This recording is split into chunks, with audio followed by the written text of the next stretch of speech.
saja, semua ku terima apa adanya. Mata terpejamkan, hati mengumam di ruang rindu.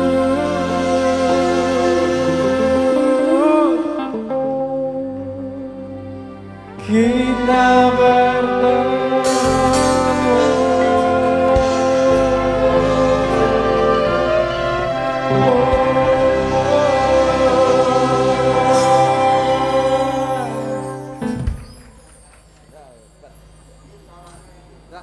Itu ceritanya piye kok iso ngarang lagu kayak ngono iku. Enggak, saya bisa pastikan jadi salah satu lagu yang abadi gitu. Yang sampai kapanpun lagu ini akan bisa dinikmati oleh siapapun dan semua umur. Amin, amin, amin, amin. Nah, kira latar belakangnya apa sih? Kira-kira ini apa ini? Pas gak iso turu ta, gak duwe duit ta apa? Atau ditinggal pacar atau apa gitu ya apa kira-kira? Tahu ora tau kowe ngrasake kangen? Tahu ora tau ngrasake kangen?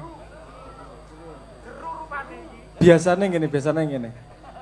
Selama hidup Anda pernah berapa kali merasakan kangen? Banyak kali. Rindunya pada hal yang sama atau tidak? Hah? Apa rindu si A terus? Nah, wis dadi mantan rindune dadi si B, ngono. Wis dadi mantan rindune dadi si C gitu. Cintanya berubah tapi rindunya ada terus. Betul enggak? Berarti mana yang lebih abadi, kerinduannya atau cintanya? Nah, makanya saya selalu ngomong, bukan rindu yang datang dari cinta, tapi semua cinta yang kau alami sepanjang hidup itu datang dari kerinduan kepada Yang Maha. Itu kangen apa toh? Ada di dalam setiap hati manusia itu kekosongan. Dan mencoba sepanjang hidupnya mencari ngisi kekosongan tersebut. Nah, isek sunat ngene iki apa sebenarnya? Kalau ditanyain pengen minta apa? Sederhana, paling minta mainan, maksimal minta motor lah. Kowe saiki sunat yahin iki, minta hadiah apa? Mesti utekmu wis aneh-aneh. HP kayak mulai naik, semakin dewasa itu kerinduannya semakin berkembang. Terus berkembang seberapa banyak, seberapa lebar? Kan gitu pertanyaannya. Kapan ini selesainya? Karena sebenarnya manusia itu kan berkembang terus. Tambah lebar. Orang pengen kaya itu sebenarnya pengen melebarkan dirinya, gitu aja.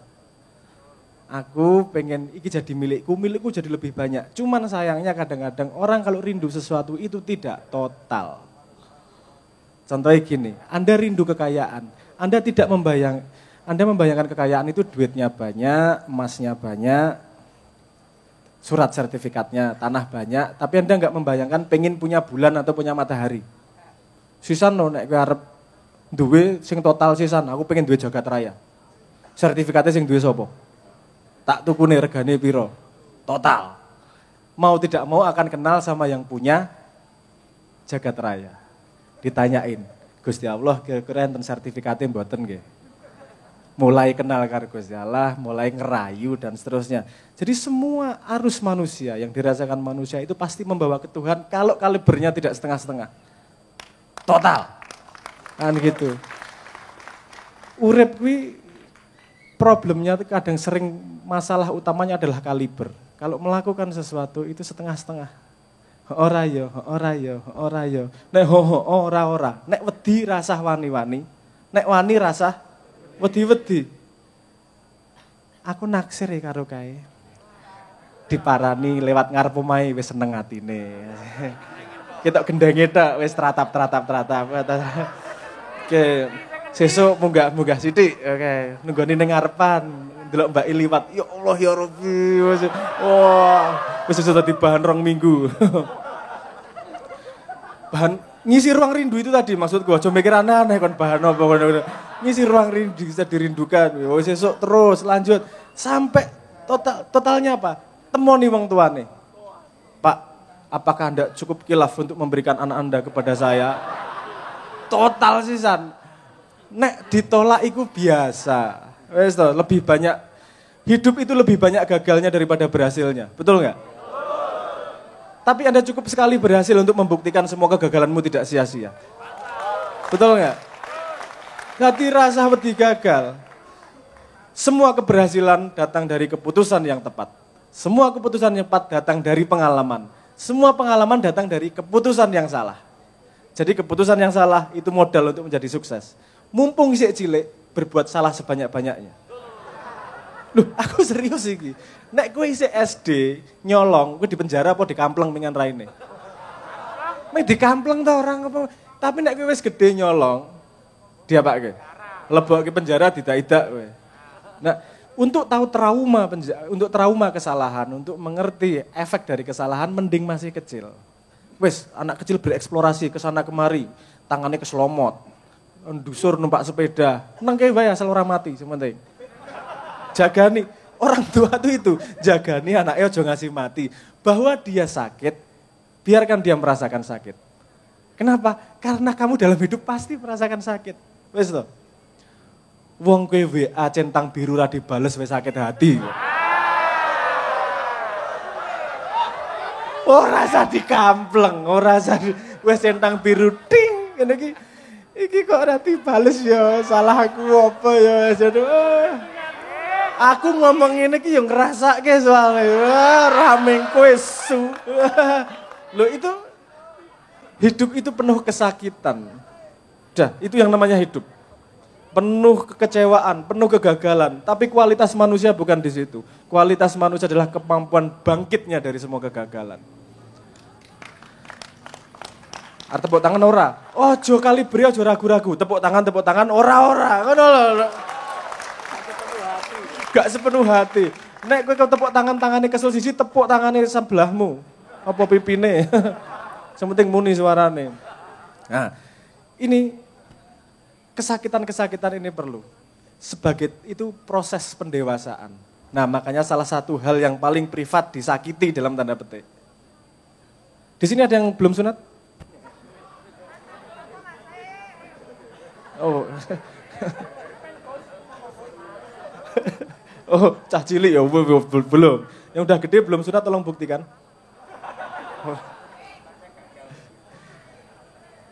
Anda coba ingat-ingat pengalaman ketika sunat. Deg-degan ora? Ndrodok ora? Iki barang sing dislenthik we lorone ra karuan. Dislenthik lho, kowe nahan nguyuh wae. Kuwi teng-tengan lorone kaya ngono. Iki arep disilet, bayangno kowe. Allah, iki sapa sing duwe ide kok ngene iki asu. Iki ngopo ta iki urusan kok. Iki barang-barang mohon maaf ya kalau mulut saya agak ting pecotot seperti itu. Ini kesalahan pendidikan ayah saya, maksudnya.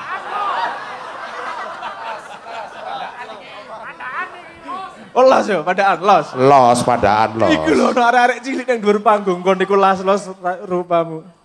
Ono Pak Wali Kota karo Pak. Los oh.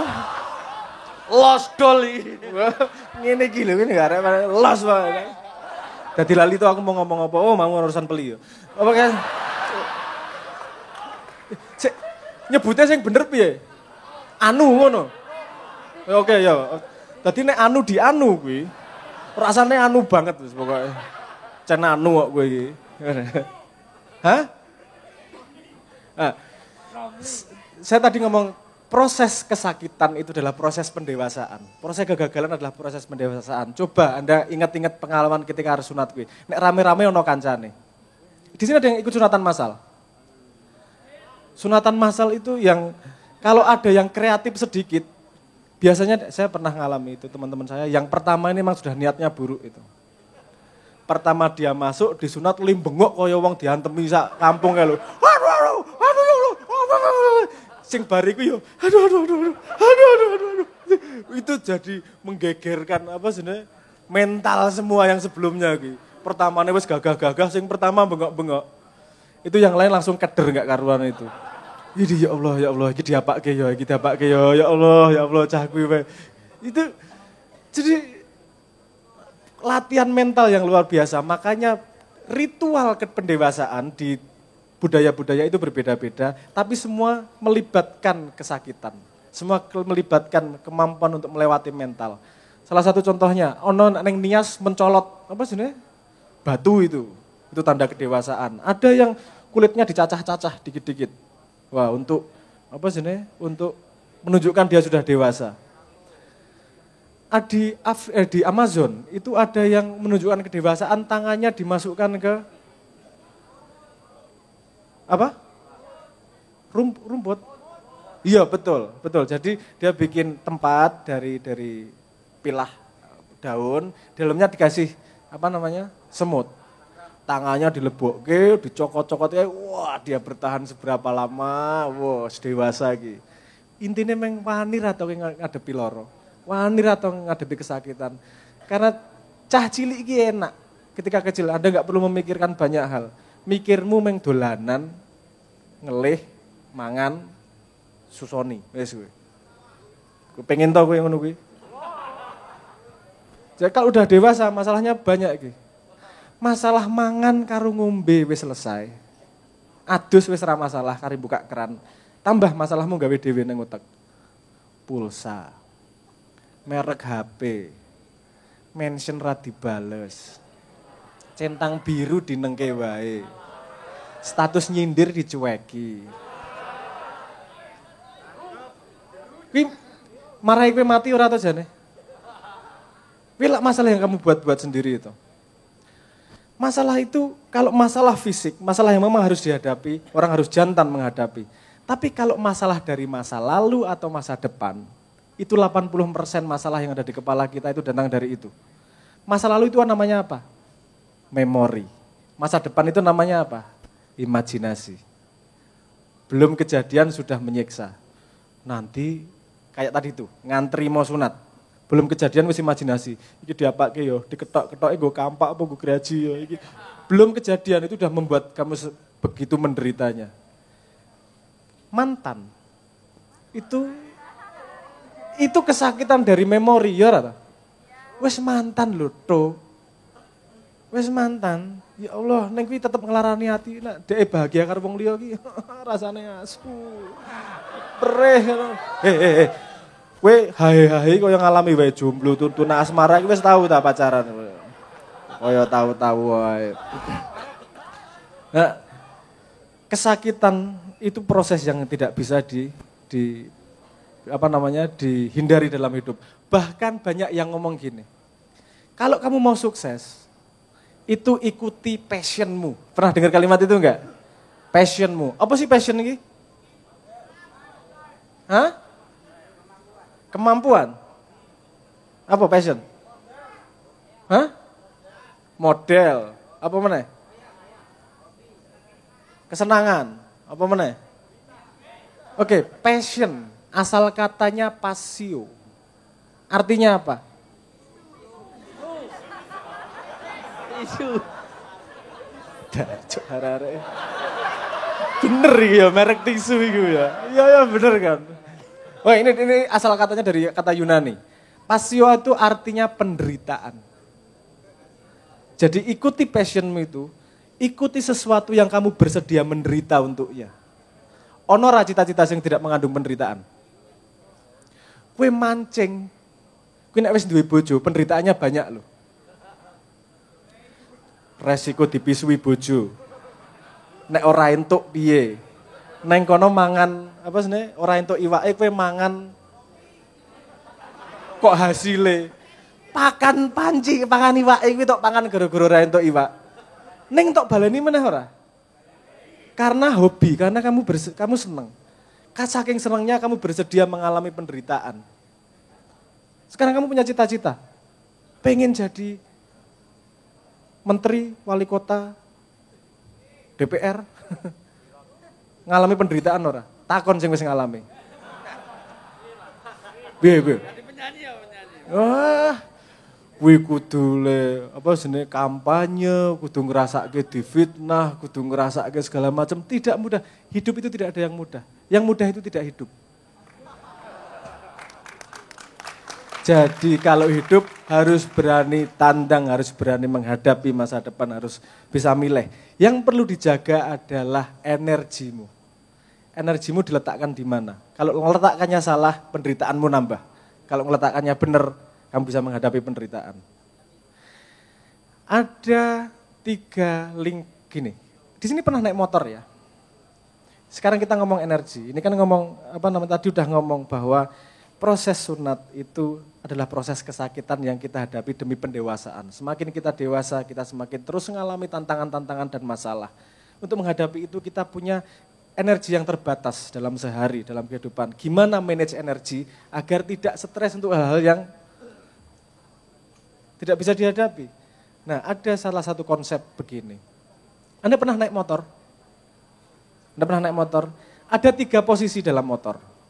Yang nyetir, yang bonceng, dan penumpang lain. Energi utamamu di mana diletakkannya? Nyetir ya? Kamu enggak begitu memperhatikan itu motor lain? Ya enggak, energinya pasti lebih sedikit daripada energi nyetirnya. Karena kalau energi nyetirnya sedikit, kamu tabrakan. Yora. Kenapa energi paling besar nyetir? Karena itu hal yang paling kamu bisa kontrol. Nek motor liya ora iso tok kontrol. Dadi ngopo mikir? Kalau kamu di posisi bonceng, kamu bisa bisiki yang nyetir. Hati-hati. Ngerem. Sithik ana sing bahenol ning kono kae. Ojo banter-banter iki, misalnya gitu. Tapi kamu tidak bisa nyetir. Tapi kamu bonceng, enggak nyetir. Jadi energinya, kontrolnya jadi lebih lebih rendah. Paham ya maksud saya ya? Jadi bagi energimu, yang paling besar adalah hal-hal yang kamu bisa kontrol. Yaitu dirimu sendiri, nomor 1. Bisa kontrol. Saya kasih pertanyaan sederhana. Saya yakin bisa jawab. Kasih 2 menit, pasti bisa jawab. Anda pikirkan dalam hidup Anda. Kalau Anda melakukan 2 hal ini, hidup Anda akan lebih baik. Apa? Neng uripmu, jajal. Tangi luweh isuk. Luweh sregep sinau. Luwih sregep ibadah, apa? Terserah. Pasti ada 2 hal yang kamu berpikir untuk bisa menumbuhkan dirimu. Pertanyaannya adalah, maukah kamu beraksi terhadap itu? Nek ngandani wong maksa gampang. Tapi nek gua awakmu dhewe, alasannya ya Allah naudzubillah min dzalik. Alasannya shopping 3.000 kuwi. Saya pernah percobaan gini. Kamu kontrol dirimu sendiri ya. Sederhana, pedang hidungmu tiap jam 5 sore. Jangan maju, jangan mundur. Pas jam 5 pegang hidungmu. Bertahan berapa lama? Saya percobaan dengan 30 orang. Tidak ada satupun yang bertahan lebih dari 1 bulan. Karena otaknya kemudian bikin trik. Ngopo toh ora penting. Alah telat 5 menit we. Alah menyekelirung we. Jadi menyepelekan. Itu yang tadi saya bilang pertama. Otot menyelesaikan masalah. Itu bagian dari dewasa adalah pentingnya yang namanya istiqomah.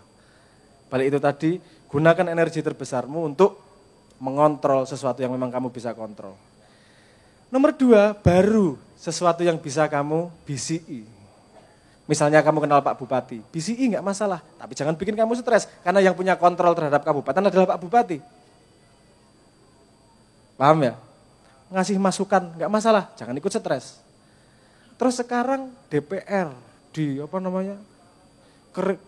keruwetan di dunia, perang Ukraina lawan Rusia. Enggak apa-apa tok pikir. Ning kuwi mikir ngasih jabeledeng iso merubah keadaan atau tidak kira-kira.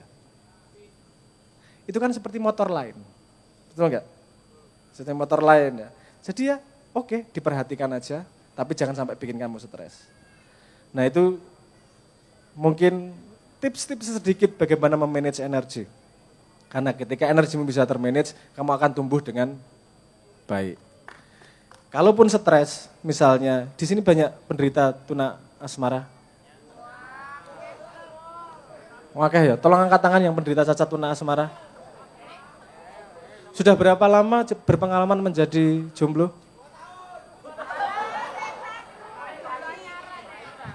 2 tahun itu maksudnya kan, 2 tahun itu jane kuwi ngapusi kuwi ya. 2 tahun aku menderita ora kuwi, jane ya 12 tahun asline. Ada yang ngomong 2 tahun. Biasa dalam hidup menghadapi masalah. Jomblo ki engko mesti ono beres engko pada saatnya. Jodoh itu di tangan Tuhan. Anda berani merebut dari Tuhan? Di tangan Tuhan loh jodoh. Kamu berani tak rebut ya Gusti, ora wani to? Ya wis berarti jadikan versi terbaik dari dirimu sendiri. Kenapa? Karena pasangan yang pantas untuk dirimu sedang dipersiapkan sama Tuhan. Ngono, nek kowe wis pantes dikek kene kowe nyoh.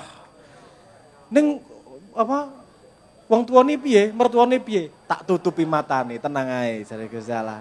Gelem-gelem karo kowe wis tenang ae. Kalau kamu menyiapkan dirimu menjadi berkualitas, kamu akan dipasangkan pada pasangan yang berkualitas ya. Bar kuwi urusane ora mung rabi, bar kuwi wani ra tanggung jawab. Kuwi rabi ki rumangsamu golek penak, golek masalah iku.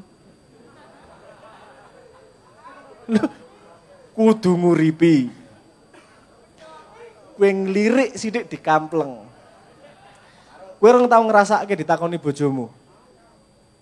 Pak, aku lemu apa ora? Mati kowe jawab piye kowe? Piye kowe jawab? Arep jujur apa ngapusi? Enggak, Dek, bohong.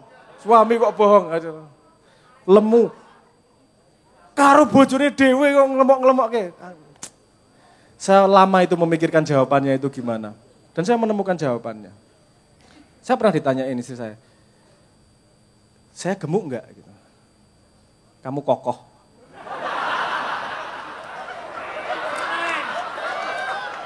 Orang menjawab. Ya lemu ya ora, ini kan kokoh. Itu enggak menjawab. Kadang-kadang hidup itu dihadapi dengan kayak gitu itu. Jaya Endo, tadi kokoh, wis to. Ora terus enggak usah ditanyain lebih lanjut ya. Kokoh itu baik, artinya kuat. Bahwa lemu porang urusanku. Enggak rasa dijawab dia. Repot. Anda pernah rasa sebelum rabi wis pas pacaran, yang pernah merasakan pacaran. Dek mau makan kemana? Terserah. Asu lho kuwi. Seolah-olah terserah, nek rapas ngamuk mesti merengut. Ya ora? Anda tahu sebabnya kenapa? Itu kenapa ngomong terserah? Karena dulu wanita pertama pernah memilih makanan dan membuat suami istri itu ditendang dari surga.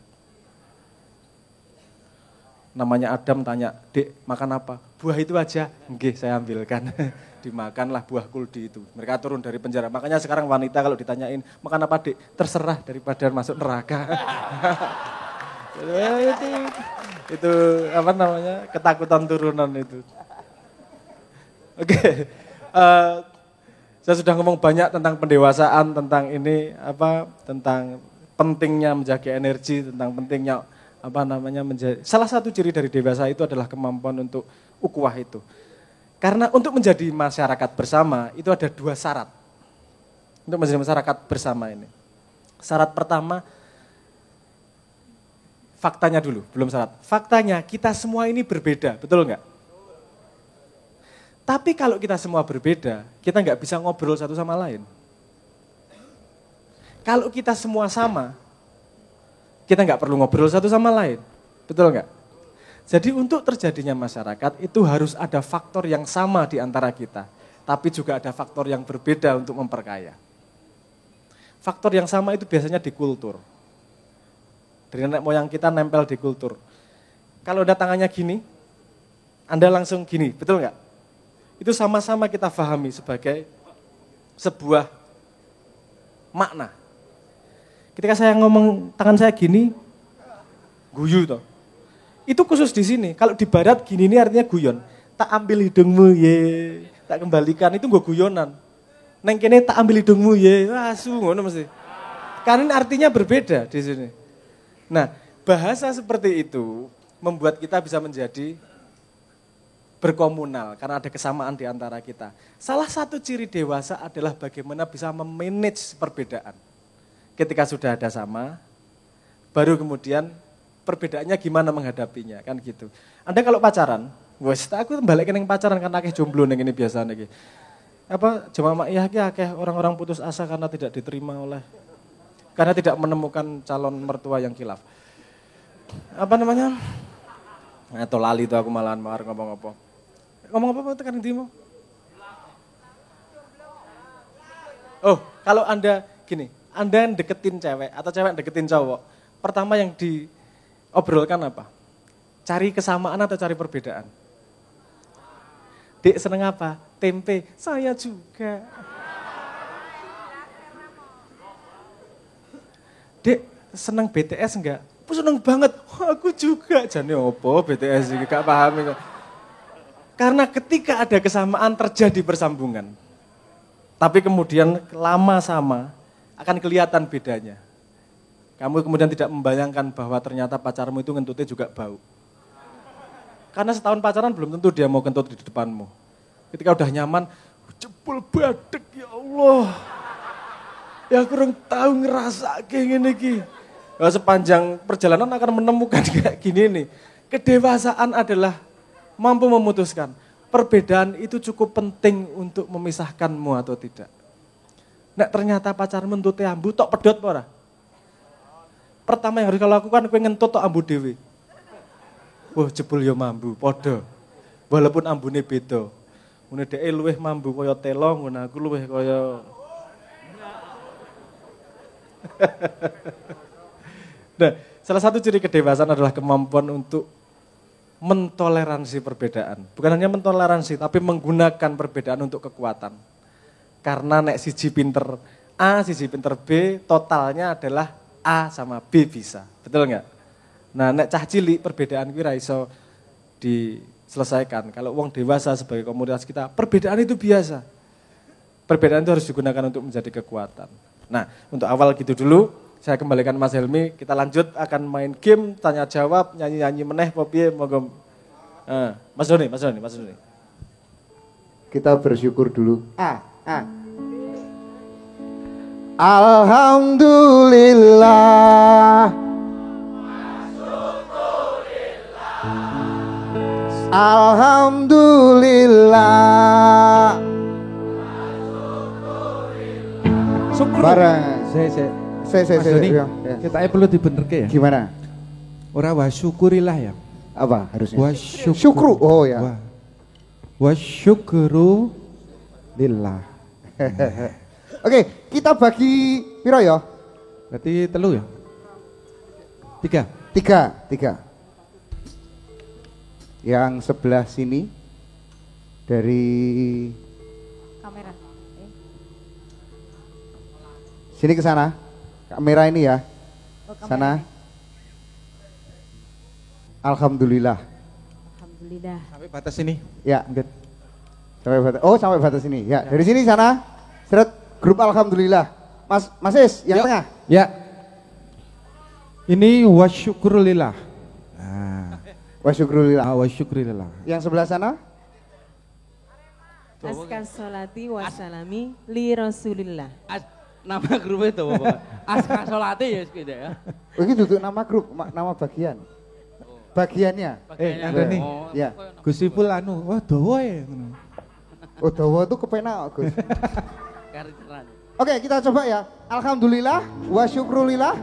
Aska sholati wa salami li rasulillah. Tu wa ka pa. Siap yuk.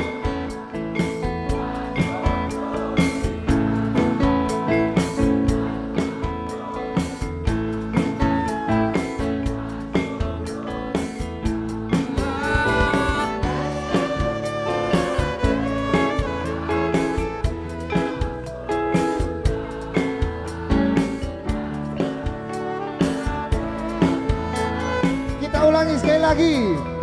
Lebih keras. Kapa.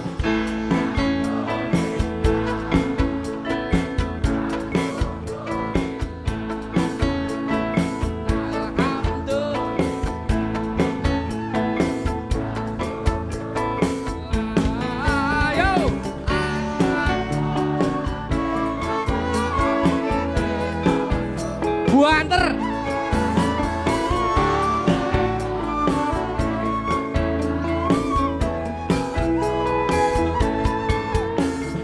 صلي وسلم على المعلم صلي وسلم على المعلم صلي وسلم على المعلم صلي وسلم على المعلم أحمد محمد يا سلام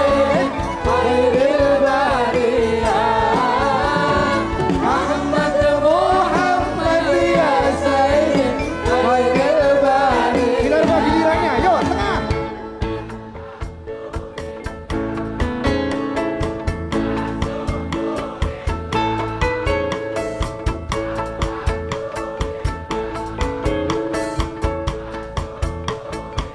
Siap.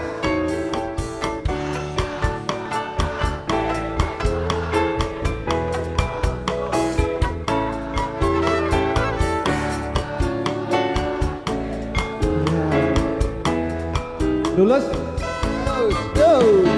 Salli wa sallim ala al-mu'allim. Salli wa sallim ala al-mu'allim. Salli wa sallim ala al-mu'allim. Salli wa sallim على المعلم أحمد محمد يا سيدي خير البرية أحمد محمد يا سيدي خير البرية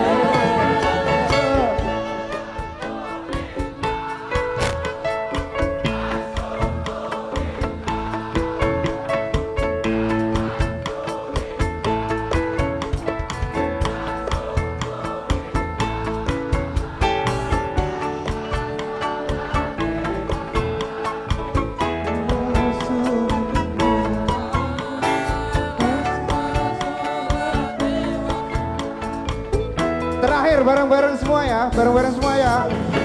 Alhamdulillah wa syukrulillah. Alhamdulillah wa syukrulillah. Anta salati wa salami di Rasulillah. Anta salati wa salami di Rasulillah. Azka salati wa salami di Rasulillah.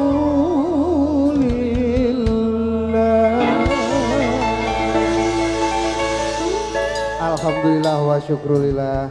Malam ini kita juga kedatangan salah satu bintang tamu. Siapa itu ya? Oh, ada Cak Sodik. Wah. Orang iso nyanyi cak, suka cak. Loh, Cak Sodik ini iya. apa? Beliau ini yang saya tahu pernah membawakan lagu Rampak Osing. Oh, Nggih. iya tak? Iya. Bareng-bareng aja. Oh, bareng-bareng ya? Iya. Bareng-bareng ya? Ya Allah. Cak Sodik nyanyi nggih? Bareng-bareng tahu. Sepakat enggak? Oh, sepakat. Oh, Legend, enggak. legend gak mampu. Ah. Monggo Cak. Bareng-bareng. Ah, monggo. Sareng-sareng monggo. Monggo, Ada yang mau bareng? Ada yang mau nyanyi bareng ke depan? Ada? Ada, monggo. Silakan, ada enggak? Ada? Bae, mana nyanyi. Mbak. Sampean, Mbak. Mbak ikut tak? Oh iya, Mbak. Mbak Lora, sini. Ora apa-apa.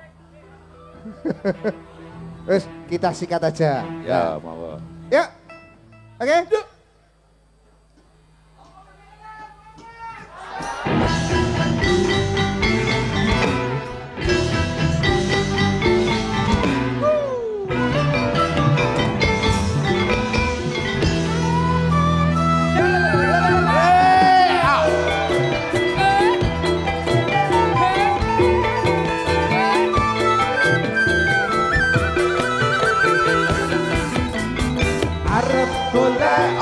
Arep golek apa kok uber-uberan. Padha ngoyang apa, padha ngoyang apa, jika-jikalan. Kabeh do mendem, mari-mari. Padha kuwasa digawa mari.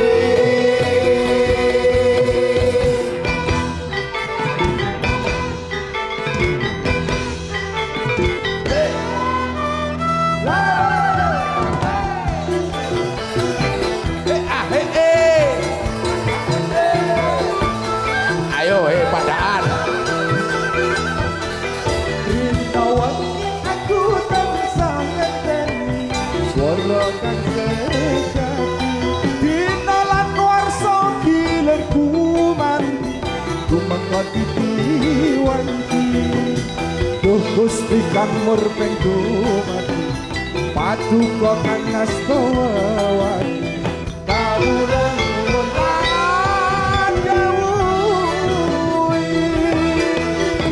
Arep golek apa kok uber-uberan. Ojo ngoyak apa kok segan-segan. Kabeh yo mendem mari-mari. Bangga kuasa digawa mati.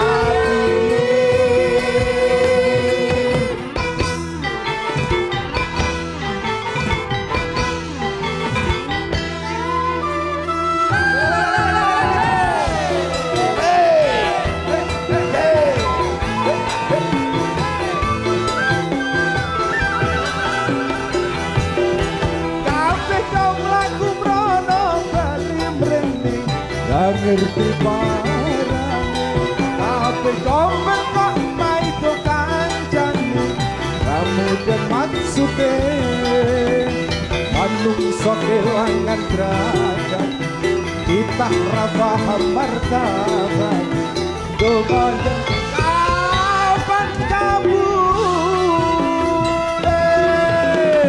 Arep golek apa kok uber-uberan. Padha ngoyak apa kok segal-segalan. Kabeh momentum mari-mari. Bangga kuasa digawa mari.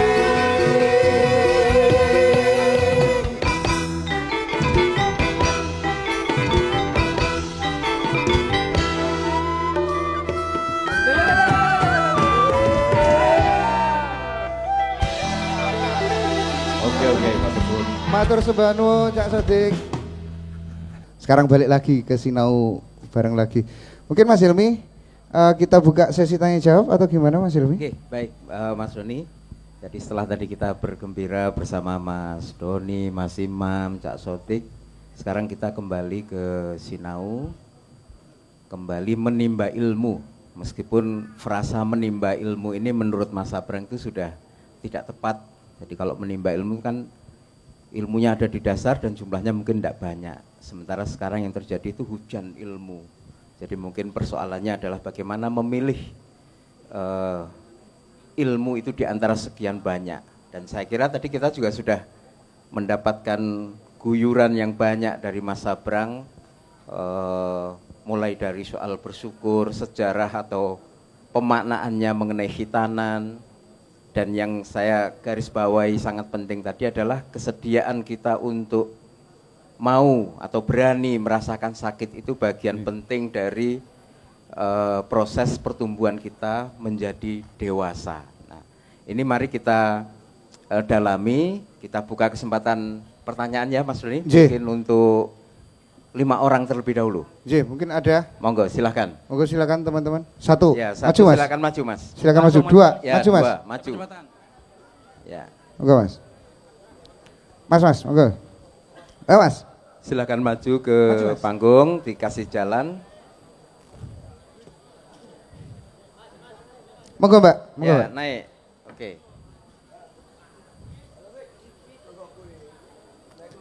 Satu, dua, 3 sedang jalan Mas. tiga. Ya, silakan.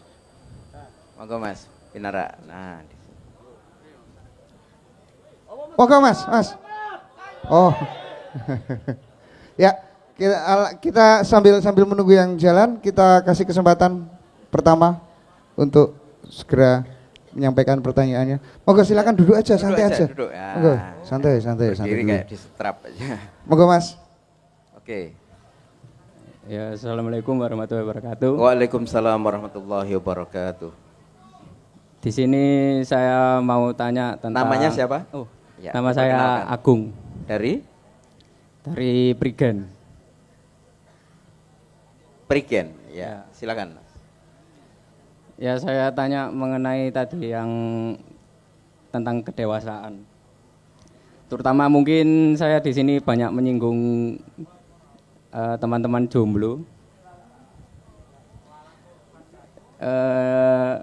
Pertanyaan saya itu gimana kalau kita terus-terusan berjuang,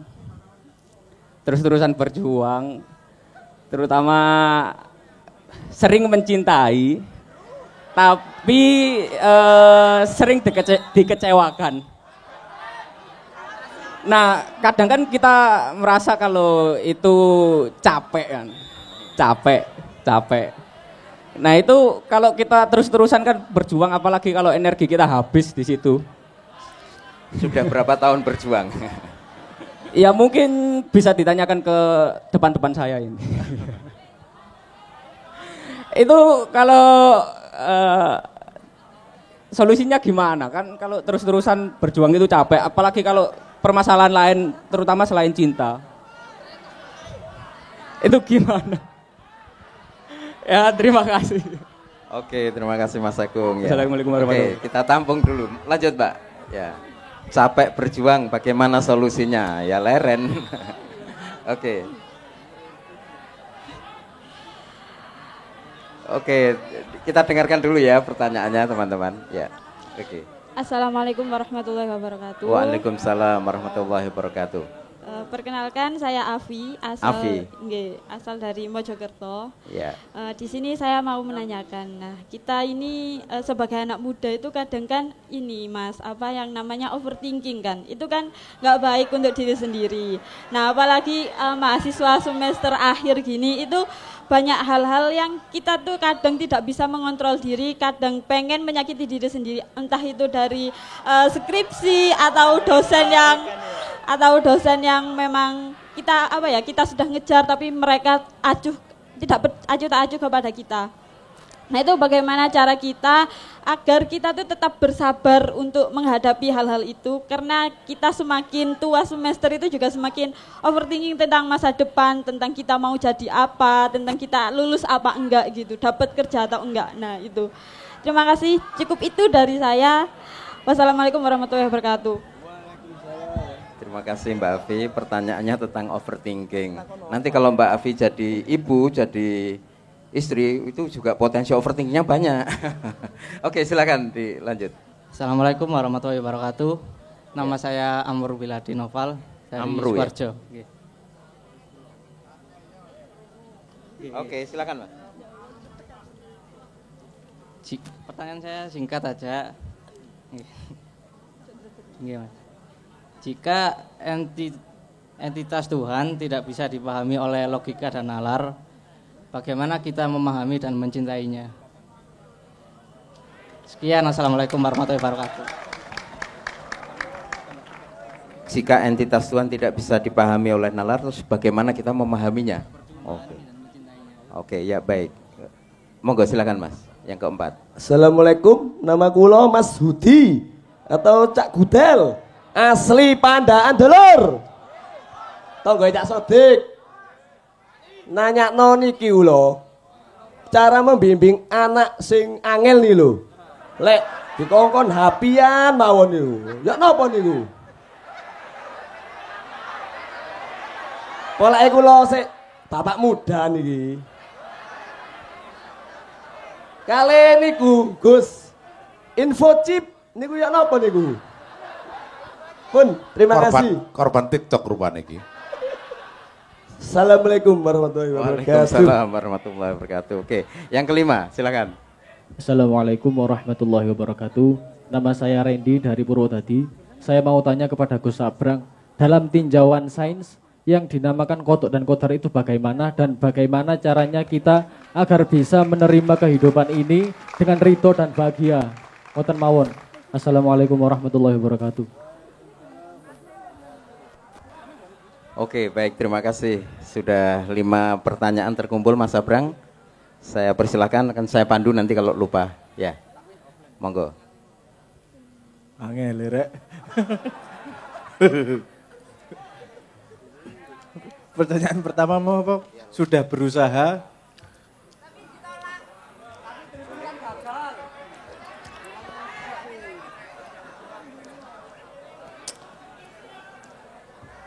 Oke, kalau kita berusaha, ada beberapa komponen yang perlu diperhatikan. Kamu melakukan sesuatu, berusaha, itu tentukan dengan definisi yang jelas, titik berhasil sama gagalnya. Itu yang kita biasanya takut, bikin definisi. Karena kita takut merasa gagal, jadi ya kabur lah. Engko bijine ya pitu-pitu lah.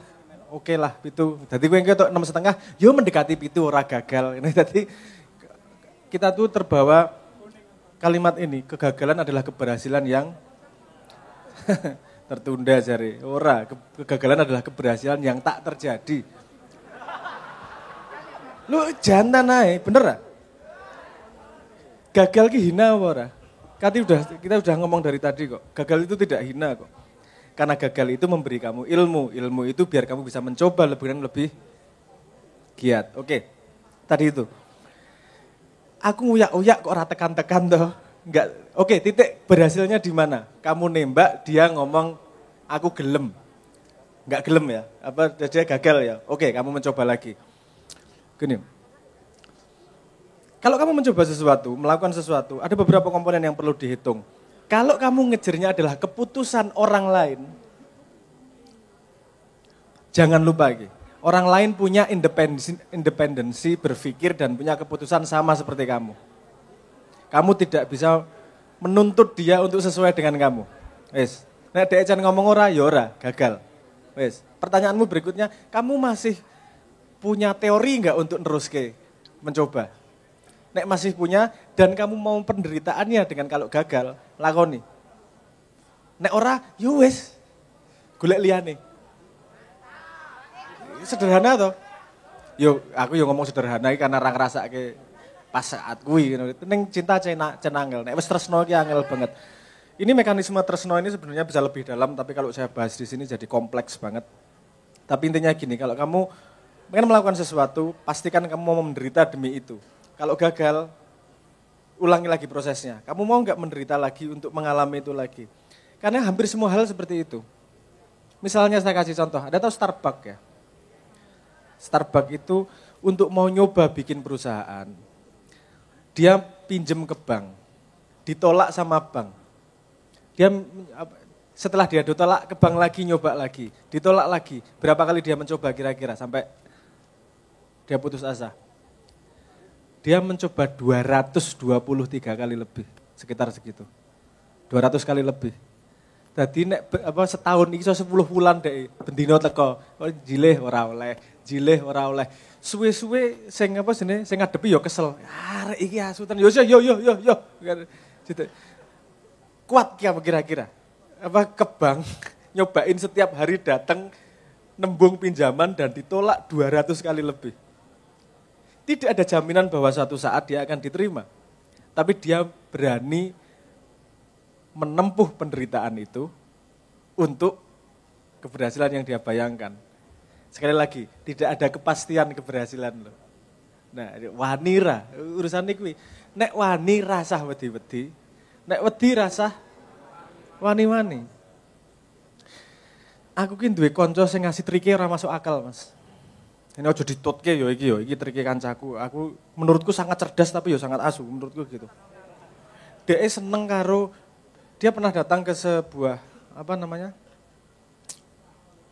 kafe dan yang waiternya naksir banget dia. Tapi nggak pernah punya keberanian mosok yo gelem iki aku rupaku koyo ngene kok bocahe koyo ngono kok dia sangat wis putus asa dan cari cara kira-kira piye yo gelem carane. Terus dia punya ide cemerlang. Dia datang ke ATM dan mencari sampah struk. Kan biasanya kalau ngambil duit itu ada struknya tuh. Saldo tinggal berapa gitu kelihatan tuh. Dia cari yang saldonya besar. Dia cari, dia kantongi, tulis nomor teleponnya di situ.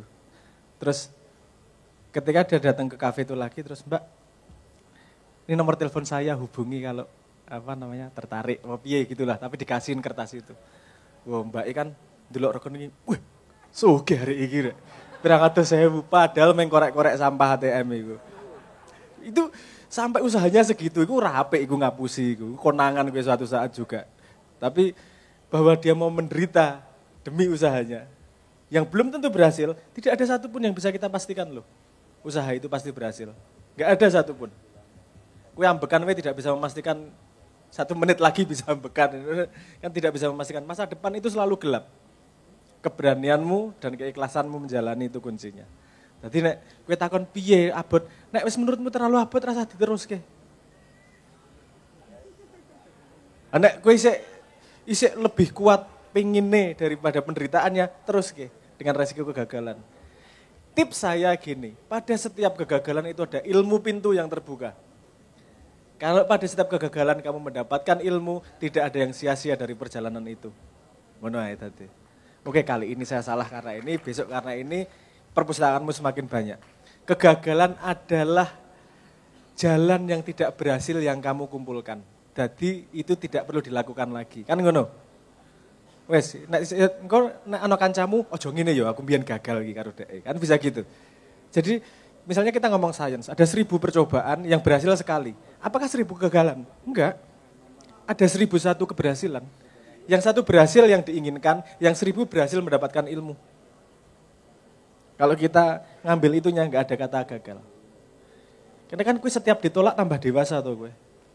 Kudu ngadepi, ya Allah lorone priye jero ngadepi awak meneh. Sing wingi apa jenenge deprok neng kamar seminggu saiki mung dadi 3 dina.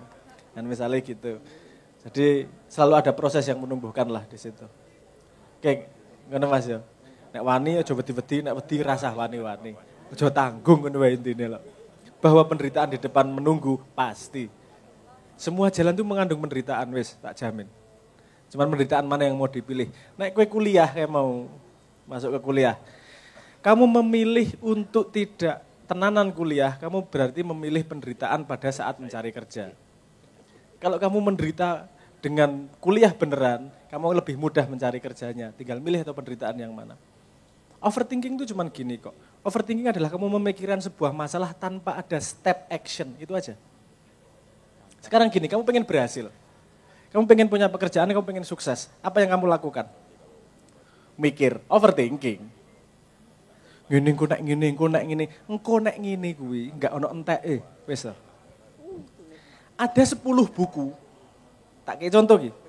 Barang sederhana iki. Cara notone piye iki tak terbatas kok carane. Tergantung lebar bukunya, notone saka kiwa ning tengen. Tergantung beratnya.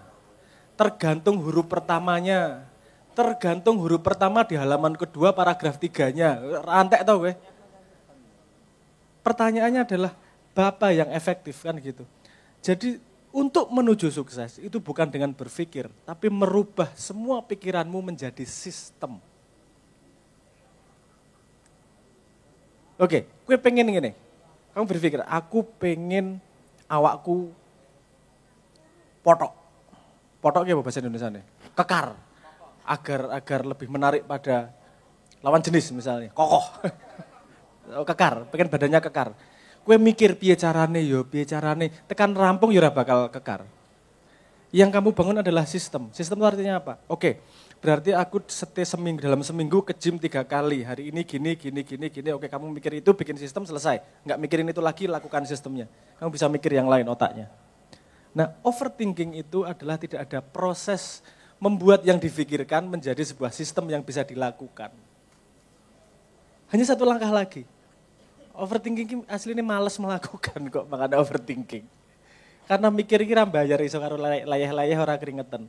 Jadi seolah-olah bekerja, seolah-olah meraih masa depan, mikir ning ora gawe sistem. Ada misalnya sistem, kue pinter cepet, corone piye? Kuliah petang tahun ilmunya bisa didapatkan dalam 1,5 tahun. Aku iso ngeki sistem, ngajari sistemnya. Oh no, itu sistemnya semuanya, caranya untuk bisa mengkomprehensi ilmu yang sangat banyak. Jika ilmu sangat banyak cepat, jika ada caranya. Bagaimana biar istiqomah? Oh no, sistemnya. Kalau dithinkingkan nggak akan jadi apa-apa. Itu kemudian disistemkan dan kamu istiqomah menjalankan sistem tersebut. Kuncinya gitu. Agar tidak overthinking. Nek kue overthinking, agar tidak overthinking, jangan thinking, kue ya masalah. Utakmu gue ngopo? Tetap berthinking nggak masalah. Problemnya hanya membuat thinking itu menjadi sistem sehingga kamu bisa thinking yang lain. Nah, gue mau hubung neng kono tok, ora rampung-rampung karena tidak dirubah jadi sistem yang bisa dilakukan sehari-hari. Sistem paling sederhana aja nih gini. Kamu bikin agen ini gini. Tak kayak contoh rodok nganu sedikit ya. Ada teknik yang sangat terkenal 19 mungkin keluarnya sekitar 1935-an. Itu namanya Evelyn Method.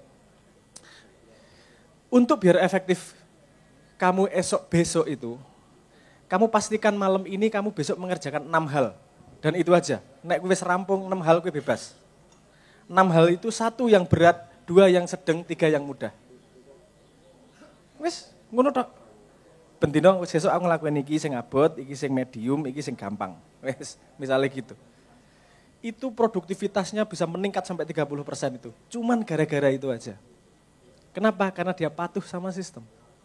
Bikin sistem seperti itu. Wes, gue bendino ngelakoni, itu sebulan itu jauh lebih efektif daripada tidak ada rencana apa-apa.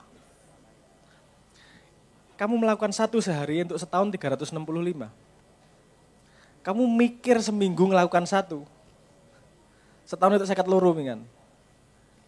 Jadi mending melakukan simple tapi terus sistem. Tidak ada jalan menuju sukses kecuali kamu membangun sistem dalam dirimu. Nah sistemnya piye? Wakeh corone. Kapan-kapan kita ngobrol soal itu. Kamu mau ke arah mana? Sistem untuk olahraga, sistem untuk otak, sistem untuk kesehatan mental itu beda-beda ada caranya masing-masing itu. Oke, ngono Mbak ya. Overthinking itu sekarang yang masalah yang di overrated. Overthinking problem, perlu healing, stoik. Saiki apik stoik apik. Tapi masalah wong modern ki masalah karena wis ra ono masalah gitu loh. Kenapa dulu nggak ada overthinking? Karena untuk mandi saja gue butuh nimbo dan ngisi kolah. Saiki kari cur. Kamu nggak sempat masalah mikir mandi. Jadi kamu cari masalah. Anak utek ini mesti golek masalah. Karena ora ono masalah ra urip. Rasanya ki ora urip memang. Nah, jadi gitu ya Pak ya. Overthinking itu sangat bisa dipecahkan. Rubah jadi sistem. Ono Evelyn Method, ono Jadwal Kasten, ono GTD. Get Things Done, ono Eisenhower Matrix, akeh corone. Wes, riset itu diimplementasikan jadi sistem. Oke, next apa Mas? Tentang entitas Tuhan yang tidak bisa dipahami oleh akal atau pikiran, terus bagaimana gitu memahaminya atau mengenalinya dan seterusnya, menyayanginya termasuk itu. Ya itu. Gini. Kalau kamu tidak tahu apa yang kamu pahami, kamu bisa tahu paham atau tidak kan juga nggak bisa. Wong ora ngerti kok. Misalnya gini, cariin sepatu warna merah, kamu bisa nggak nyariin? Karena kamu tahu sepatu warna merah. Kamu tahu sepatu, kamu tahu warna merah. Tolong cariin anu. Bisa ketemu ora? Gimana saya bisa menemukan anu? Wong anu kira ngerti kok apa? Yo anu kae lho sing anune warnane anu. Ya gundulmu abuh anu kabeh. Gini, tentang Tuhan itu ada beberapa cara memahami kita breakdown gini. Memahami ki apa sih jane? Gue ngomong kita memahami Tuhan itu memahami apa? Apakah kita tahu komponennya? Apakah kemudian kita tahu sifat-sifatnya? Apakah kita bisa memegangnya? Atau yang gimana yang memahami? Karena secara sesederhana iki aku rodok jero sithik ya. Karena sesederhana kata memahami itu tergantung framework paradigma cara berpikir. Sorry, kalimatnya rodok ruwet sedikit. Kalau kamu terbiasa terlatih oleh sains dari kecil, pelajarannya adalah sains di SD. Kamu maksudmu memahami itu seperti memahami dengan cara sains. Ngerti komponen kecil-kecilnya sehingga kamu seolah-olah paham sistem besarnya. Padahal itu hanya satu cara. Coba riset cara lain, cara memahami. Ada yang namanya cara system thinking. Kamu memahami itu bukan perlu memahami tahu, tapi memahami relasinya. Kowe ndelok ono wit ajaib, kowe iso kenal Tuhan iki langsung. Karena kamu melihat relasi itu tidak mungkin terjadi tanpa ada kreasi. Prima causa, tambah bundet iki. Tapi intinya gini, yang menjebak kamu bukan konsep Tuhannya, tapi belum banyaknya perpustakaanmu tentang memahami itu seperti apa. Sederhananya gini, tidak ada satupun orang di dunia yang mampu mengklaim dia paham Tuhan. Tapi kamu bisa beraksi dengan pemahamanmu terhadap Tuhan. Karena dalam hidup yang penting aksi kok. Itu di neng agama kan gini, bayangkan Tuhan melihatmu.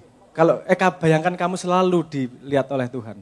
Kamu melihat Tuhan, bayangkan terus. Kenapa? Agar semua perilakumu menghadirkan Tuhan. Iki wong percaya Tuhan, tapi saya pertanyaannya begini. Ngaku aku percaya Gusti Allah, aku tidak ateis, aku beragama, aku sangat tauhid dan seterusnya. Pertanyaanku sederhana gini. Kalau kamu mengakui dia ada, dia hadir di mana? Apakah pada setiap keputusan hidupmu dia hadir di situ? Sederhana wae, rasa ndelok rasa apa? Kowe nggawe keputusan, Gusti Allah hadir enggak dalam keputusanmu? Kira-kira berapa persen dalam hidupmu keputusannya dengan Tuhan hadir di situ? Pirang persen kira-kira? Jadi pemahaman kita tentang Tuhan ini nang mulut juga, bukan di action. Karena ketika kita benar-benar percaya bahwa Tuhan ada dan Tuhan meliputi segala sesuatu, semua aksimu pasti keputusannya ada Tuhan di dalamnya. Bahkan ketika kamu membayangkan tok, Gusti Allah nesura yo. Karena yang kamu miliki hanya prasangka. Kamu tidak mungkin gini. Saya ngomongnya, aku berusaha banget ora ruwet. Bayangkan gini. Manusia itu seperti air hujan yang airnya pengen menuju ke laut, menyatu sama Tuhan. Bayangkan gitu ya. Dalam perjalanannya dia mencari tahu nih. Kan dari gunung tetes airnya. Lewat daun, lewat sungai dan seterusnya. Ketika titik airnya masuk ke dalam laut, apakah masih ada titik airnya? Sudah hilang toh. Jadi ketika kamu terserap pada kepemahaman Tuhan, kamunya sudah enggak ada untuk bisa memahami bahwa kamu paham. Wong kuwi wis ra ono kok. Nah, aku ngomong tasawuf iki berarti. Rada jero iki kemudian. Gitu ya, paham maksud itu ya. Jangan dibebani oleh hal-hal sing kamu belum bisa menjawabnya sekarang. Itu pertanyaanmu. Semua jawabanku nggak akan 100% bisa dipahami. Kenapa? Karena pemahaman itu datangnya dari dalam sebenarnya. Nggak bisa pemahaman dikasih tahu dari luar. Yang dari luar tuh hanya trigger. Makanya pakai amsal semua. Saya tadi pakai amsal air hujan, pakai amsal. Engko tontonan video YouTubeku. Aku malah kanu promo ki. Aku mangkel tuh aku nggawe YouTube channel official ki lagi nggawe pertengahan tahun wis. Engko tak isi videonya video mapping semuanya. Oke, mapping jagat gede, jagat cilik ki piye? Mapping tentang kuis stoik mau piye? Mapping tentang manusia tuh gimana? Karena aku jelaske ngene iki mumet soalnya. Nah yang video kan iso dibolan baleni. Nama akunnya apa? Ais mbuh lali aku. Lali. Damar Panuluh apa ngono sing gawe Satrio soalnya. Tapi intinya Damar Panuluh. Saya baru bikin bulan Mei, ya bulan ini, aku soalnya saya merasa mulut saya tidak cukup bisa menjelaskan konsep yang di kepala saya sambungannya akeh banget sehingga memang saya buat mapping di situ dan saya jelaskan satu-satu mappingnya. Setelah setiap video saya akan buka sesi Zoom untuk tanya jawab siapa yang mau dan nanti saya posting lagi, nanti saya bikin mapping lagi. Pengen mapping apa? Kepemimpinan, mapping pendidikan, mapping rusaknya Indonesia kenapa, mapping raberese keadaan kenapa, nanti saya mappingkan semuanya satu demi satu. Agar kita paham keadaannya seperti apa. Ini kalau diomongkan nggak gampang, karena kompleks. Itu pakai nanti saya ajari cara mapping yang namanya sistem dinamik. Sistem dinamik itu sama sekali beda dengan sistem sains. Karena dia memahami pola yang bergerak. Nah, sedikit-sedikit ya, enggak tak ajari maksudnya saya bagi di YouTube sedikit demi sedikit. Sorry ya, ini di depan banyak orang ini saya terlalu dalam malah marahin mumet. Tapi langkah yang paling aksi yang bisa dilakukan adalah gini aja. Hadirkan Tuhan pada setiap keputusan dan hidupmu. Walaupun seolah-olah, walaupun Tuhan yang hanya kamu pahami sebagai Tuhan. Karena Tuhan tidak akan menuntut sesuatu yang kamu tidak paham. Tuhan hanya menuntut pengetahuanmu, kamu aplikasikan enggak. Biasanya kita mengaplikasikan pada adik, lebih ngongkon adik berbuat baik itu lebih disiplin daripada mengongkon diri sendiri. Ngene lho sing apik le, ngene le karo anakmu pokoknya sing apik padahal bapak dhewe apa mas dhewe ya ora nglakoni. Jangan main TikTok, bapak ya main TikTok. Jangan gini bapak ya, kadang-kadang seperti itu. Makanya penting. Pemahaman bahwa Tuhan tidak akan menuntut lebih dari apa yang kau ketahui. Sing tok ngerteni diaplikasikan. Karena ketika tok lakoni ilmumu, nanti pasti akan disetori meneh karo Gusti Allah. Yakin aku. Gue tak tekan wayai paham. Karena paham ora iso disetor saka jaba. Paham itu datang dari dalam rezeki. Makanya warzuqni fahma, pemahaman itu adalah rezeki. Yang bisa kita lakukan adalah merindukan pemahaman dan Tuhan akan mengisi kerinduan itu dengan memahamkanmu terhadap apa yang kau rindukan itu. Iki tenanan, ora apa sih puisi, iki tenanan. Nek kowe pengen sepaham sesuatu, rindukan. Kuwi rumusku kowe. Mbah paham iso 3 tahun, 5 tahun kasneng nek kowe rindu, kuwi dadi sinyal kowe. Sinyal apa sih dari alam kok ngeki kowe ilmu apa. Gitu, oke. Ngono sih ya. Nanti kita bisa lanjutkan di YouTube dan seterusnya. Apa? Pertanyaan berikutnya, bagaimana tadi membimbing anak sing HP-an terus apa info chip tadi. Nah, jadi ini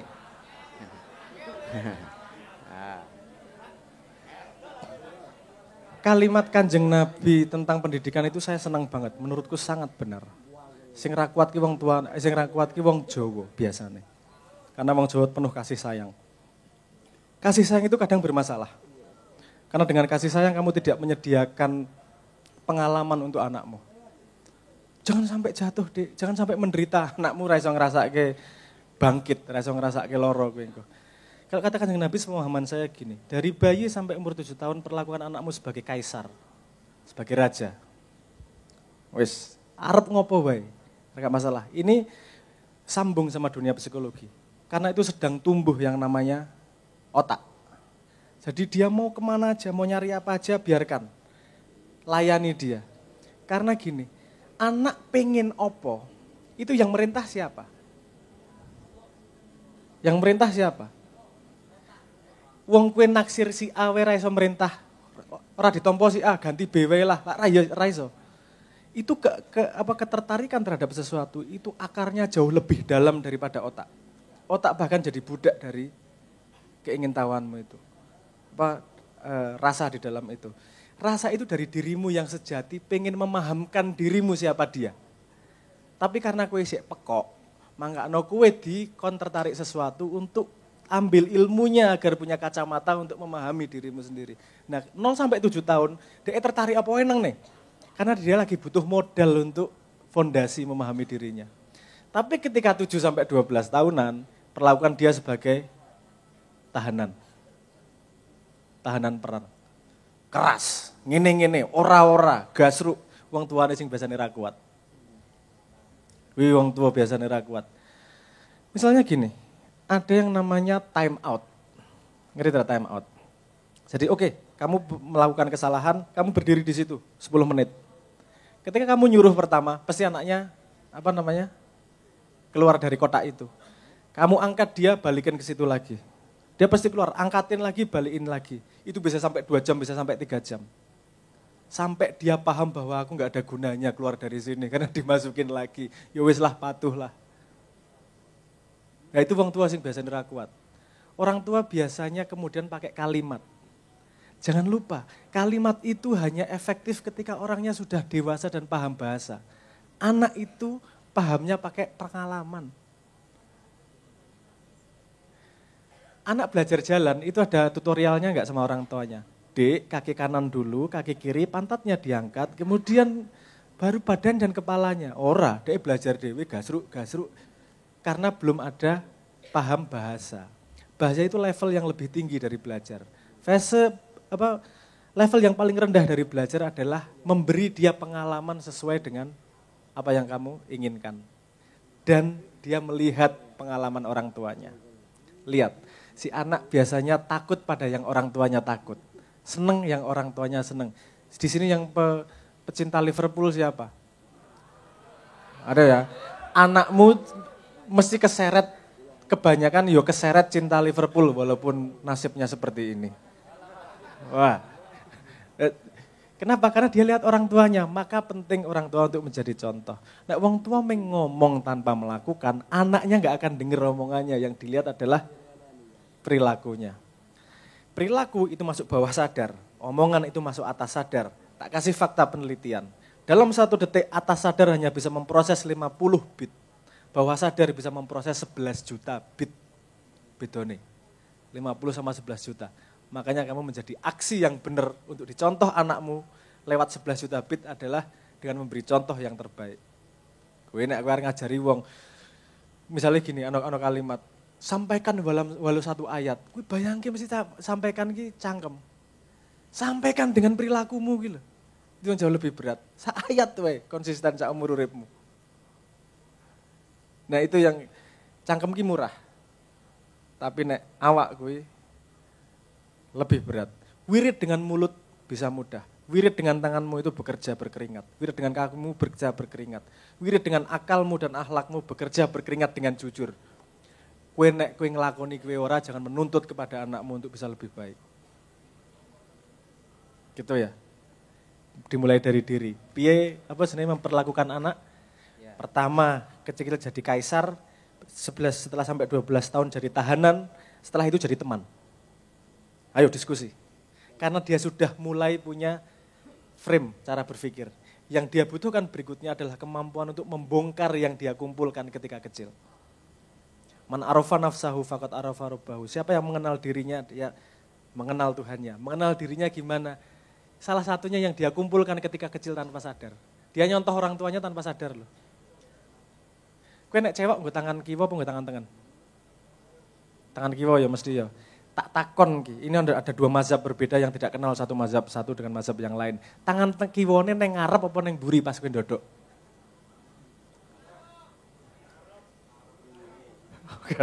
Ono sing ngomong buri, ono sing ngarep. Karena kowe ora tau ngecek satu sama lain. Ono sing delek ngarep, gayunge ning buri, ono sing ning buri, gayunge ning ngarep. Pinggir ya ono meneh kreatif. Dicewekke wong liya ora diitung lho. Apa tapi intinya gini, dan kamu merasa kebenaran itu adalah kebenaran sejati yang tidak orang lain tidak mungkin beda, ngono toh? Padahal mazhabnya beda-beda itu. Ngisi cewek wae mazhabnya beda-beda. Dan kamu merasa itu yang paling benar. Kenapa? Karena kamu tidak sadar ngambil ilmu itu kapan. Ketika kamu menyadari, kamu bisa merubah itu kemudian. Kalau kamu nggak menyadari, kamu nggak akan bisa merubah. Penjara manusia itu. Penjara manusia adalah kebiasaan, cara berpikir, fondasi, paradigma yang dia ambil tanpa dia sadari. Man arafa nafsahu adalah mengenal itu dan kemudian membongkarnya, ditata kembali sesuai dengan yang Tuhan ajarkan. Ya terasa tak terus kengko. Gue ngelawan para kiai ngundaan. Oke. Berikutnya tentang ini tinjauan sains terhadap qadha dan qadar. Oke, definisikan qadha dan qadar, men aku ora selip. Qadha itu ketetapan Allah, kemudian qadar itu adalah takdir Allah. Kalau sekilas saya memahami, qadha itu ketetapan dalam peristiwa-peristiwa yang dialami oleh manusia, kemudian qadar itu kekuasaan-kekuasaan Allah diantaranya yang tercermin pada penciptaan-penciptaan termasuk alam semesta. Ini kalau yang saya paham. Menurut jenengan gimana? Menurut yang tanya menurut gimana? Karena qadha dan qadar ki banyak versinya, itunya, definisinya. Yang mana? Menurut pemahaman yang saya dapat dari para ulama seperti dari Gus Baha, dari Kiai Imron Jamil, katanya yang dinamakan qadha dan qadar itu ibaratkan kita berjalan di dalam bis. Bis tersebut dinamakan bis takdir. Ketika kita berjalan di dalam bis, meskipun kita berlari kencang, tidak akan menambah kecepatan bis dan kita misalkan kita berhenti, bisnya pun tidak akan berhenti. Jadi yang berjalan sebenarnya adalah takdir tersebut dan usaha kita adalah termasuk bentuk dari takdir tersebut. Selama ini yang saya dapatkan. Oke, dengan penjelasan itu yang Anda tidak setuju yang mana? Dari penjelasan tersebut terkadang saya sih agak menerima itu, tetapi ketika saya omongkan kepada keluarga atau anak atau istri saya itu pasti jadi bentrok. Nah, saya minta penjelasan dari jenengan yang lebih bisa dipahami oleh logika orang awam. Bentroknya piye? Di area mananya? Ora men aku jawabnya ora waton iki. Mohon nyuwun sewu, bukan maksud modal-modal keluargamu ya, tapi bentroknya kira-kira di area kenapa? Nah, ketika misalkan contoh saya merencanakan untuk memenuhi keinginan istri. Nah, dari situ terkadang banyak sesuatu yang terjadi tidak sesuai dengan keinginan saya dan keinginan istri saya. Jadi yang saya lakukan bisa melenceng dari rencana yang awal. Lah ketika itu terjadi, seorang istri saya ini memprotes, usahane sampean kurang ngoten. Mesak kira. Ganti bojo ora ngono ya, opsi ya. Oke. Ora. Kowe njaluk saka sains ya, tak kei fakta penelitian. Pertanyaannya begini, ini pertanyaan banyak orang. Sukses itu karena usaha atau karena keberuntungan? Ini fakta penelitian, ada penelitiannya. Penelitiannya dengan meneliti para olahragawan di NFL, kalau nggak salah. NFL itu sing apa sih nih? Apa bola kondok kayak lo? Apa sih football apa? Pertanyaannya begini, yang sukses di situ itu karena dia memang beruntung atau memang dia talent terbaik di situ?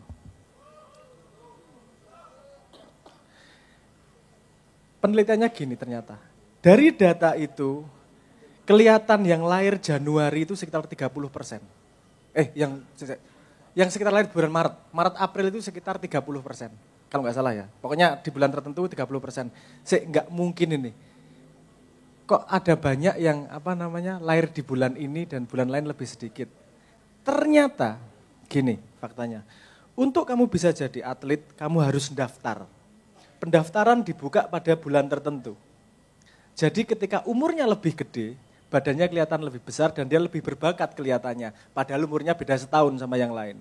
Setahun yang lebih berbakat, ini badannya kecil dianggap kurang berbakat.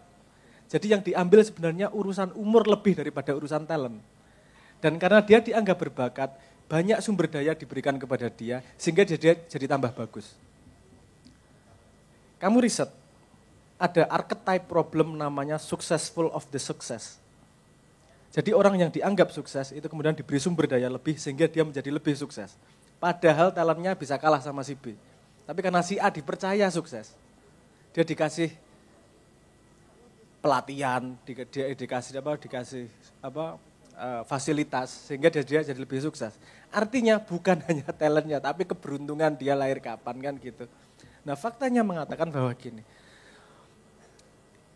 paling banyak faktor sukses itu adalah dari keberuntungan, bukan dari usaha. Tapi bukan berarti dengan tanpa usaha kamu bisa meraih keberhasilan. Paham maksudku ya? Oh, keberuntungan berarti rasa usaha. Ya ora iso kowe. Kowe tetap kudu usaha, tapi tidak bisa memastikan bahwa usaha sama dengan keberhasilan yang kamu harapkan. Aku cerita apa ya? Cerita rodok sejarah sidik apa ya? Oke ya. Perang dunia pertama mulainya gimana? Itu karena penembakan orang yang namanya Franz Ferdinand. Ketika dia ditembak, padha ra trimo, kemudian perang. Pasukan yang nembak itu sudah merencanakan. Tak tembak engko ning kene. Ternyata alure menggok. Dia ketahuan. Rencananya gagal. Dia lari itu ketemu pas arahnya keretanya. Loh, kok ketemu nang kene tak tembak, der. Berhasil dia menembak, enggak pakai rencananya. Beruntung apa rencananya bagus? Tapi berhasil atau enggak? Dengan usaha atau enggak? Kadang-kadang usaha, usaha dan jalan itu kadang-kadang kamu harus bisa membedakan. Kamu berusaha kuat, tapi jalannya bukan seperti yang kamu bayangkan loh. Tapi usahamu nanti kepake untuk keberhasilanmu. Nah gini misalnya, kalau kamu berusaha sama istri nih, yuk dek, gawe anak, yuk gue mencoba berkali-kali kurang berhasil. Coba lagi. Ora. Misalnya usaha apa? Misalnya usaha, kamu tidak berhasil. Tapi dari usahamu itu kamu dapat ilmu atau enggak? Usahamu berikutnya bakal lebih akurat atau tidak? Lebih akurat. Bahwa tidak berhasil. Nyon sewu ngomong, kowe golek awas sama uripmu lah. Berapa persen yang kamu bayangkan sesuai dengan jalan yang kamu bayangkan, berapa persen yang enggak? Hampir 99% enggak sesuai yang kamu bayangkan. Kenapa? Karena bayanganmu dibanding dunia seberapa besar sih? Yang bisa kamu setorkan adalah istiqomah karo Gusti Allah. Tak setor ke istiqomahku, aku tenanan ke Gusti. Nek tekan, alhamdulillah. Nek ora tekan, anggap baik Gusti Allah utang. Nyun sewu, ini rodok radikal ini. Tapi kan gini maksudku. Usahamu kan berhasil atau tidak di matamu. Kalau di mata Tuhan yang dilihat apa? Kemauan usahanya kan. Betul nggak? Kemauan usahanya. Kowe ngene, ana cah cilik macul, apa jenenge? Nandur wit. Dua anak kecil nanam pohon, yang satu berbuah, yang ini usaha keras tapi nggak berbuah, kowe mesake sing ndi? Mesake arek iki wis usahane keras e. Wis lah tak ewangi luweh lah, karena dia sudah menunjukkan usahanya.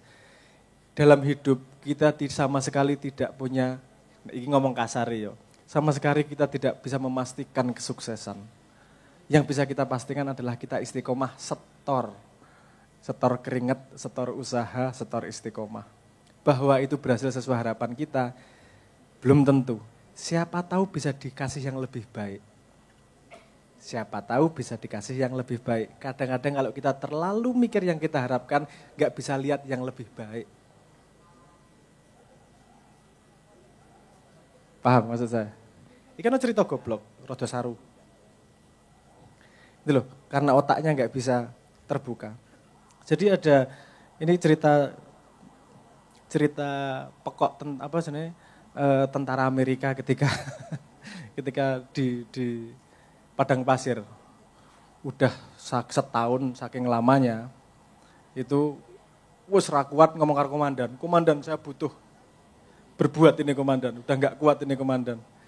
Kata komandannya, ya udah dipakai itu ontanya. Si tentara ini kemudian make ontanya beneran. Terus balik lagi, sudah komandan. Loh kok cepet banget? Dia katanya suruh make onta. Iya kamu naik onta, ada rumah bordil di sana. Enggak make ontanya. Paham lagi maksudnya?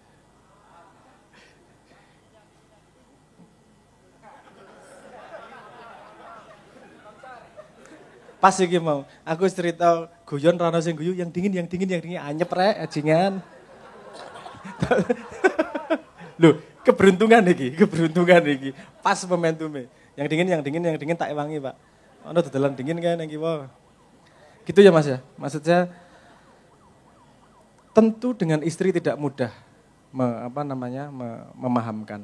Tapi siapa tahu salah satu tugas Anda sebagai suami adalah membawa istri pada pemahaman itu. Hati istiqomah Anda pada usaha itu. Mungkin juga keberhasilannya bukan pada berhasilnya, tapi keberhasilannya mungkin pada membawa istrimu pada sebuah pemahaman yang dia belum sampai sebelumnya. Sangat bisa jadi, dan itu tidak kalah mulia dari yang Anda tuju. Semoga Tuhan memberi hadiah yang lebih dari yang Anda bayangkan. Amin. Amin. Ngatan nggih? Aman? Ada yang kurang. Oke, apa? Yang dingin. Keinginan saya itu adalah satu yang dari dulu belum kesampaian sampai sekarang, yaitu foto dengan jenengan. Coba dirindukan, siapa tahu 10 tahun lagi. Yo gampang Mas engko. Tak kirimi foto Mas. Yo oke. Apa kita kembalikan ke Mas Hilmi sambirine apa Mas?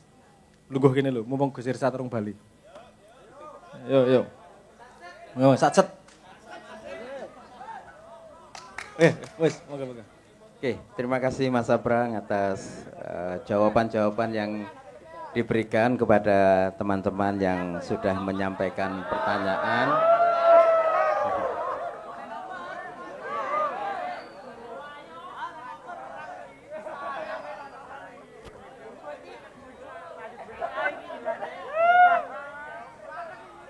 Mudah-mudahan yang disampaikan Mas Abrang dalam menjawab pertanyaan teman-teman benar-benar bisa menjadi ilmu yang strategis yang bisa kita teman-teman segera aplikasikan atau laksanakan jadi laku gitu ya. Dan sedikit untuk murojaah atau mengingat aja, tadi ada satu pertanyaan dari Mas Amru itu tentang entitas Tuhan. Mungkin ini juga sekaligus baik kalau kita mengingat yang disampaikan oleh guru kita, marja kita, Syekh Nur Somad Kamba maupun Mbah Nun. Salah satu yang disampaikan beliau, Syekh Nur Somad Kamba itu menyampaikan bahwa Allah itu tidak bisa dikonsepsikan tidak bisa dirumuskan, tidak bisa digambar di dalam imajinasi sedemikian rupa. Pun seandainya bisa, itu ya sekadar gambaran. Dan itu ditegaskan di dalam Al-Quran yang kita semua sangat hafal saya kira. Subhanallahi amma tasifun, maha suci Allah dari segala yang engkau persifatkan, termasuk engkau konsepsikan. Namun demikian saya mengatakan Allah itu bisa didekati atau bisa didekati dengan muraqabah atau pendekatan. Pendekatan itu cukup luas, ya zikir, ya keistiqomahan tadi yang disampaikan Mas Habrang, kecintaan atau kesetiaan untuk melakukan apa yang beliau perintahkan, itu adalah jalan muraqabah. Semakin sering muraqabah itu kita lakukan, nanti kita bukan mengenal di dalam konsepsi, tetapi mampu melahirkan hubungan yang kedua, yang merupakan hubungan antara Allah dan hamba atau hamba kepada Allah, yaitu merefleksikan sifat-sifat baik Allah. Jadi relasi antara manusia dengan Allah itu adalah merefleksikan sifat-sifat baik Allah di dalam kehidupan ini. Kemudian Mbah Nun juga sering kalau menghadapi pertanyaan filosofis seperti yang Mas Amru sampaikan itu, termasuk pertanyaan para filsuf, apakah Tuhan mampu menciptakan batu yang lebih besar sedemikian rupa sehingga Tuhan sendiri tidak sanggup itu. Pertanyaannya mungkin tampak masuk akal, tetapi akal kita sendiri yang tidak akan mampu menjawab. Jadi beliau mengatakan rumus kalau kepada Allah itu ya pertanyaan-pertanyaan seperti itu 5% saja. Supaya kita ya ada seni berpikirnya, tapi jangan berhenti. 95%-nya adalah mencintai Allah sepenuhnya. Itu sekadar untuk mengingat di antara apa yang pernah disampaikan oleh guru-guru kita. Baik teman-teman semua, kita selanjutnya satu nomor dari Kiai Kanjeng, kemudian nanti disambung dengan Sebelum Cahaya oleh Mas Habrang, dan nanti penutup doa oleh Mas Islamianto. Monggo Bapak-bapak. Bentar. Oke. Ora, Mas Amru tadi itu. Karena koyone tenanan leng goleki dengan logik dan seterusnya. Tak kayak keyword wae nek kowe arep goleki lebih lanjut. Kalau urusan logik ya, kalau kamu mau pakai logik, logika itu ada lapisannya. Ada konsep logik. Kata kuncinya gini, kamu cari aja di Google dan kemudian cari lebih lanjut. Ada zeroth logic, logic 0. First order logic, logic tingkat pertama. Second order logic, logic tingkat kedua. Terus yang higher order logic. Jadi jangan bayangkan logika itu cuma logika gitu aja, itu ada tingkatannya memang. Untuk memahami konsepsi Tuhan, kalau mau pakai logik, jalan paling aman masuk itu pakai higher order logic. Apa kuwi golek ono? Maksudnya men dadi sangu, nek kowe memang mau mencari. Ada first order, second order, ada zeroth, ada higher. Ini konsep yang sangat tidak mudah, tapi nek jan tenanan arep rono, monggo digoleki wae. Nah, wis Mas, matur nuwun. Nyangoni apa sih PR. Terima kasih, tepuk tangan buat teman-teman yang sudah bertanya. Monggo silahkan kembali ke tempat masing-masing. Boleh dibawa itu ke teman-teman yang lain. Okay. Monggo Mas Doni. Apa lagu berikutnya? Oh, Lir ya. Cocok kita tadi mau Allahumma ghfir lana itu ya. Ya. Oke.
Tiro,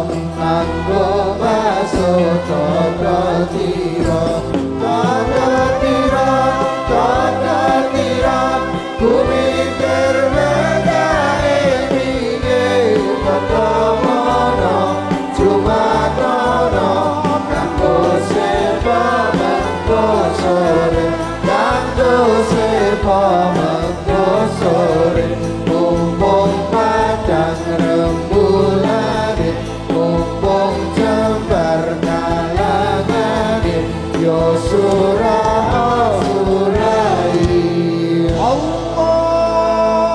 Allahumma ighfir lana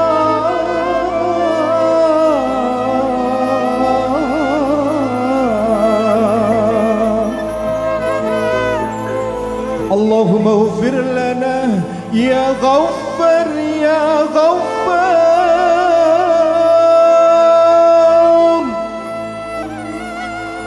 اللهم افتح لنا أبواب البركة اللهم افتح لنا أبواب النعمة أبواب القوة وأبواب العافية وأبواب الخير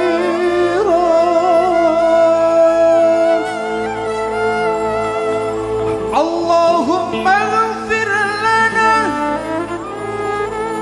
يا غفار يا غفار يا غفار يا غفار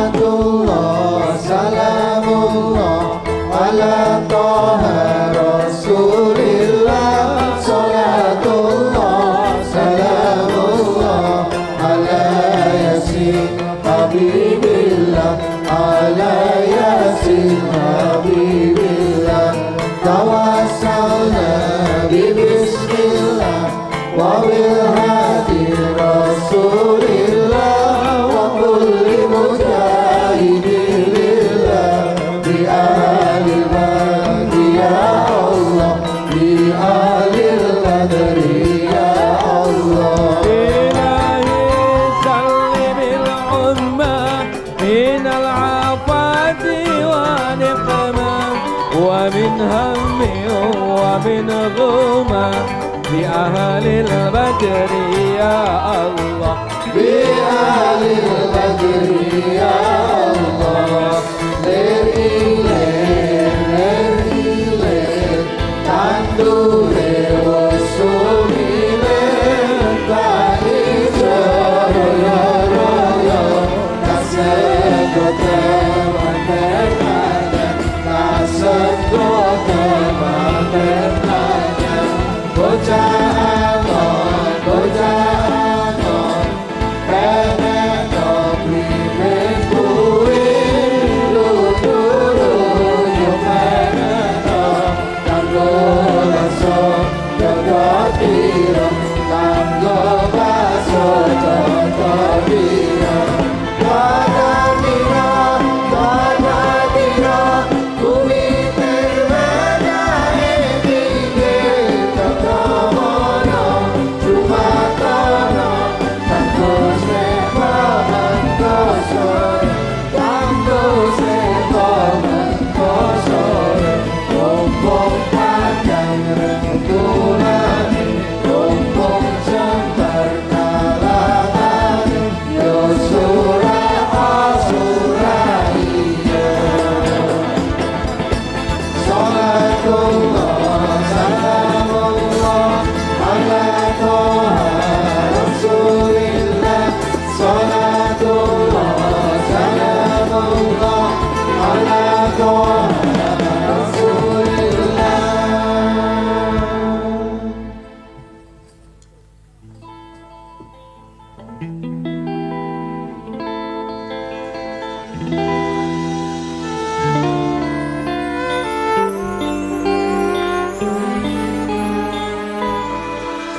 Teringat hati yang bertabur mimpi, kemana kau pergi? cinta. Perjalanan sunyi yang kau tempuh sendiri, kuatkanlah hati cinta. Ingatkan kau kepada embun pagi bersahaja yang menemanimu sebelum cahaya. Ingatkan kau kepada angin yang berhembus mesra yang akan membawaimu cinta. Kekuatan hati yang berpegang janji, genggamlah tanganku cinta. Ku tak akan pergi meninggalkanmu sendiri, temani hatimu cinta.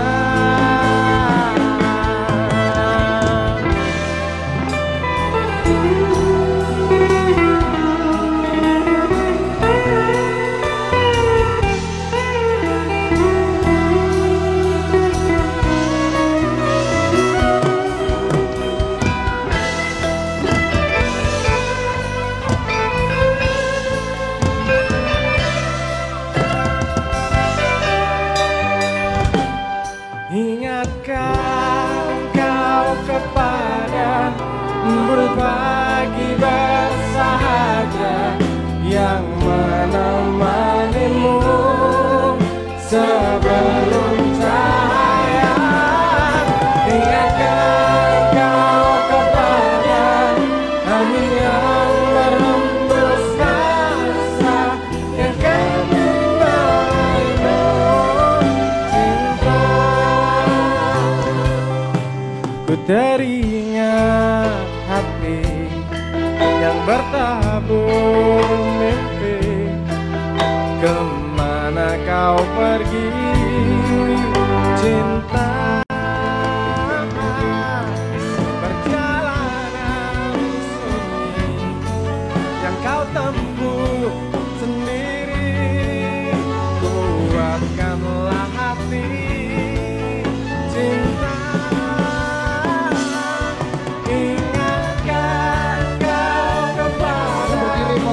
Semuanya berdiri, semuanya berdiri, monggo. Sahaja yang menemanimu sebelum cahaya. Ingatkan kau kepada angin yang berhembus mesra yang membawaimu cinta. Ilingos liramu embun enjang kang prasaja kang ngampi sliramu tumekaning cahya. Ingatkan kau kepada angin yang berhembus mesra yang membawaimu cinta. Kan membawaimu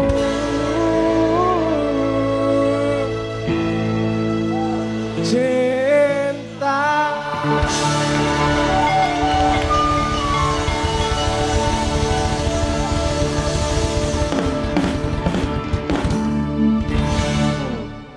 Allahumma sholli ala sayyidina Muhammad. Ya Nabi salam alaika, ya Rasul salam alaika, Ya Habib salam alaika, salawatullah alaika, Nabi salam alaika, Ya Rasul salam alaika. Ya Habib salam alaika salawatullah alaika asyraqal badru alaina faqtafat minhu al-budulu mithla husnik ma ra'ayna qad ya wajh surur Allah ya Nabi salam alaika ya Rasul salam alaika ya Habib salam alaika salawatullah alaika ya